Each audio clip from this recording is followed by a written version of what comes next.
हलक्या जाळीदार ह्या बघा इतक्या मऊ लुसलुशीत पांढऱ्या शुभ्र इडल्या आज आपण कशा प्रकारे तयार करायच्या हे पाहणार आहोत। ही इडली बघा मस्त अशी स्पंजसारखी तयार होते। नमस्कार, मी प्राजक्ता, तुमचं सर्वांचं खूप खूप मनापासून स्वागत। इथे मी कमी प्रमाणात 9 शिक्यांसाठी इडलीचे पीठ कसे भिजवायचे हे तुम्हाला सांगणार आहे, कारण की तुम्हाला पहिल्याच प्रयत्नात सर्व इडल्या जमणार आहे व पुढच्या वेळेस तुम्ही जास्त प्रमाणात करू शकता, कारण की तुमचा कॉन्फिडन्स इथे वाढलेला असणार आहे। चला तर मग सुरुवात करूया। एक मोठं आणि खोलगट भांडं घ्यायचं आहे। हे तांदूळ साधारण 1.5 वाटी इतके घ्यायचे आहेत। कोणतीही घरातील एखादी वाटी मोजण्यासाठी तुम्ही इथे वापरू शकता। ज्या वाटीने आपण तांदूळ मोजून घेतो त्याच वाटीने आपण डाळही मोजून घ्यायची आहे। आता मी तुम्हाला पहिली टिप सांगते, ती म्हणजे तांदूळ कोणता वापरायचा।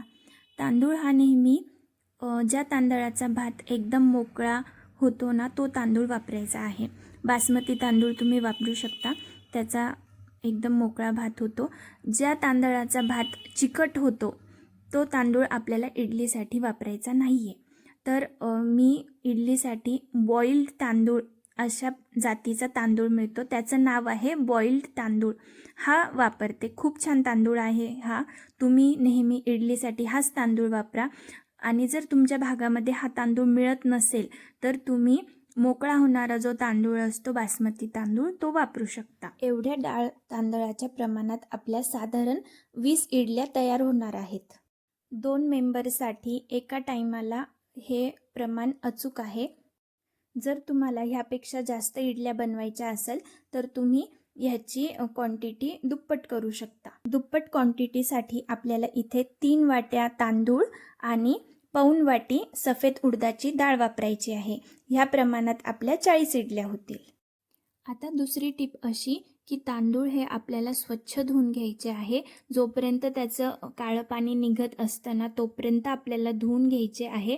असे मी 4 ते 5 पाण्यामध्ये तांदूळ धुवून घेतले आहेत। तुम्हाला कमी पण पाणी लागू शकतं किंवा जास्त पण लागू शकतं, पण जोपर्यंत आपलं पाणी हे आपल्याला पांढरं म्हणजे एकदम ट्रान्सपरंट दिसतं ना, तोपर्यंत आपल्याला तांदूळ हा धुवून घ्यायचा आहे। आणि ह्या उलट म्हणजे आपली जी सफेद उडदाची डाळ असती ना, ती फक्त एका पाण्यामध्ये आपल्याला धुवायची आहे। सफेद उडदाची डाळ ही जास्त पाण्यामध्ये धुवायची नाहीये आणि जास्त चोळून सुद्धा धुवायची नाहीये। हलक्या हाताने आपल्याला ही डाळ एका पाण्यात धुवायची आहे। फर्मेंटेशनसाठी अजून एक साहित्य घालायचं आहे, ते म्हणजे अर्धा चमचा मेथीदाणा। तांदूळ व डाळ ह्यामध्ये साधारण 1.5 ते 2 इंच पाणी घालायचं आहे आणि हे आपल्याला फर्मेंटेशनसाठी झाकून ठेवायचं आहे साधारण 6 तासासाठी। 6 तास झाल्यानंतर आपल्याला आता डाळ तांदूळ वाटून घ्यायचे आहेत। त्याआधी ज्या वाटीने आपण डाळ तांदूळ मोजून घेतले आहे त्याच वाटीने अर्धा वाटीपेक्षा थोडेसे कमी पोहे मोजून घ्यायचे आहे। दगडी पोहे किंवा साधे पोहे जे आपल्या घरात अवेलेबल असतात ते मोजून घेणार आहे। हे पोहे आपल्याला स्वच्छ पाण्याने धुवून घ्यायचे आहेत। पोहे हे 5 मिनिट भिजत राहू द्यायचे आहेत व भिजल्यानंतर ते आपल्याला तांदूळमध्ये ॲड करायचे आहेत। 6 तासानंतर डाळ तांदूळ आणि मेथीदाणे चांगले भिजले गेले आहेत। तांदूळ भिजत घालताना आपण ज्या पाण्याचा वापर केला होता ते पाणी आपल्याला काढून टाकायचे आहे व तांदूळ वाटताना आपल्याला त्याच्यात नवीन पाणी, शुद्ध पाणी टाकायचे आहे। ह्यामुळे आपली इडली ही पांढरी शुभ्र होईल। आता ह्यामध्ये मी भिजलेले पोहे टाकत आहे। तांदूळ मिक्सरमध्ये वाटत असताना इथे सर्वात महत्त्वाची टिप म्हणजे तांदूळ हे आपल्याला रवाळ वाटायचे आहे, एकदम मऊ असे वाटायचे नाही। म्हणजे थोडेसे रवाळ राहिले पाहिजे, जास्त रवाळ पण ठेवू नका आणि जास्त मऊ पण करू नका।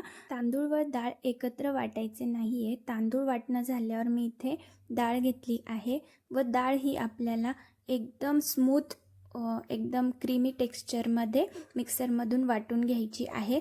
आणि डाळीचं पाणी आपल्याला टाकून नाही द्यायचं, जे भिजत घातलेलं होतं ना डाळीचं पाणी तेच आपल्याला वापरायचं आहे। आता हे तांदळाचे पीठ आपण एका भांड्यात काढून घेणार आहोत व डाळीचे पीठही एकाच भांड्यात काढून घेणार आहोत. आपण ज्या भांड्यात इडलीचे पीठ काढणार आहोत ते भांडं मोठं आणि खोलगट असावं, कारण जेव्हा हे पीठ आपण ह्यामध्ये फर्मेंट करण्यासाठी ठेवतो तेव्हा हे पीठ फुगून वर दुप्पट होऊन येतं. म्हणून घेताना भांडं मोठं आणि खोलगट घ्यावं, म्हणजे पीठ फर्मेंटेशनसाठी जागा मिळते.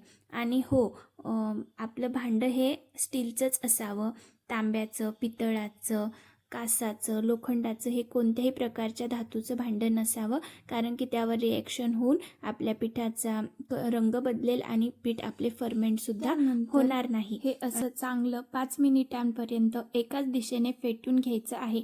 त्यामुळं आपलं पीठ हे हलके फुलके तयार होते. आणि रात्री इडलीचे पीठ भिजवताना त्यामध्ये आपल्याला मीठ घालायचं नाही आहे. मीठ घातल्यामुळे फर्मेंटेशनची प्रोसेस ही थांबून जाते.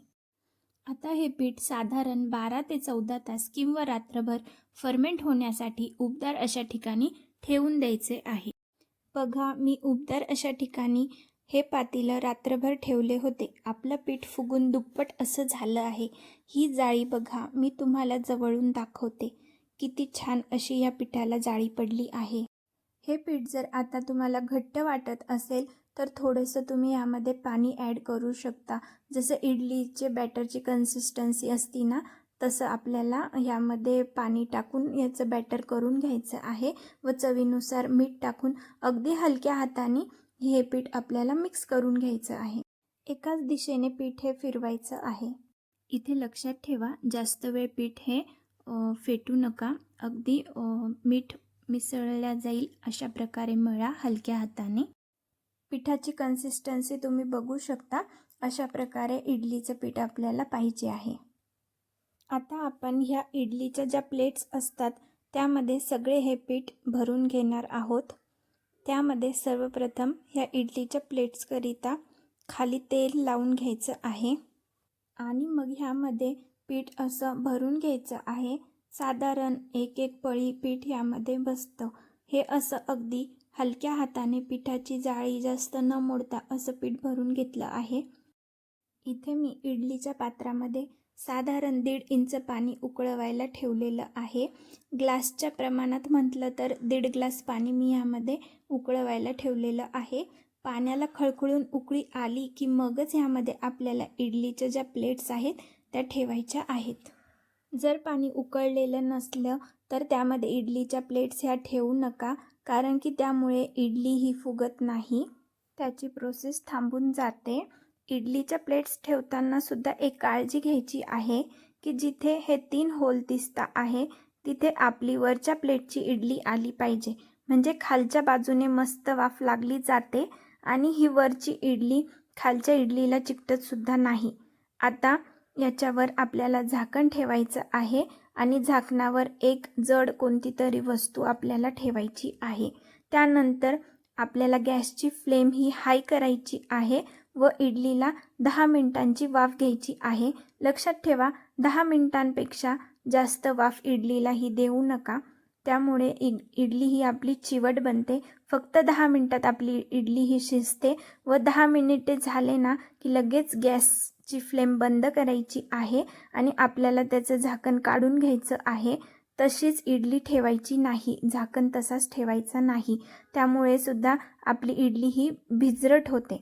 तर 10 मिनिटे झाली की लगेच झाकण काढून घ्यायचं आहे आणि सगळ्या प्लेट्स बाहेर काढून घ्यायच्या आहेत. मग त्या प्लेट्स 5 मिनिटे गार होऊ द्यायच्या आहेत. गार झाल्यानंतर चाकूच्या किंवा चमच्याच्या साहाय्याने आपल्याला ह्या इडल्या प्लेट्समधून बाहेर काढायच्या आहेत. जर तुम्ही तशाच गरम गरम एकदम इडली काढायला गेल्यात ना प्लेट्समधनं तर त्या तुटल्या जातात, त्यामुळं त्याला 5 मिनिटाची रेस्ट द्यायची आहे. बघा, अगदी मस्त जाळीदार अशा आपल्या इडल्या तयार झाल्या आहेत. कारण आपण जेव्हा इडलीच्या साच्यामध्ये इडल्या घातल्या होत्या तेव्हा मात्र पिठाची जाळी मोडू दिली नाही, त्यामुळे अगदी जाळीदार हलक्या इडल्या तयार होतात. हे बघा, ह्या पद्धतीने सर्व इडल्या काढून घ्यायच्या आणि आपण जे पोहे वापरले होते त्यामुळे सुद्धा इडली हलकी होण्यास मदत होते. आणि तांदूळ आपण स्वच्छ धुतल्यामुळे अगदी पांढऱ्या शुभ्र आणि ह्या बघा मऊ लुसलुशीत आपल्या इडल्या तयार झाल्या आहेत. आतूनसुद्धा ह्या इडलीला मस्त जाळी आली आहे आणि स्पंजसारखा टेक्स्चर आलेलं आहे. आणि गरमागरम सांबार साऊथ इंडियन पद्धतीने. आहा, काय मस्त बेत आहे. तुम्हालाही ही आजची रेसिपी कशी वाटली हे मला कमेंट करून नक्की कळवा. रेसिपी आवडली असेल तर चॅनलला सबस्क्राईब करा. अशाच एका छानशा रेसिपीसोबत पुन्हा भेटू.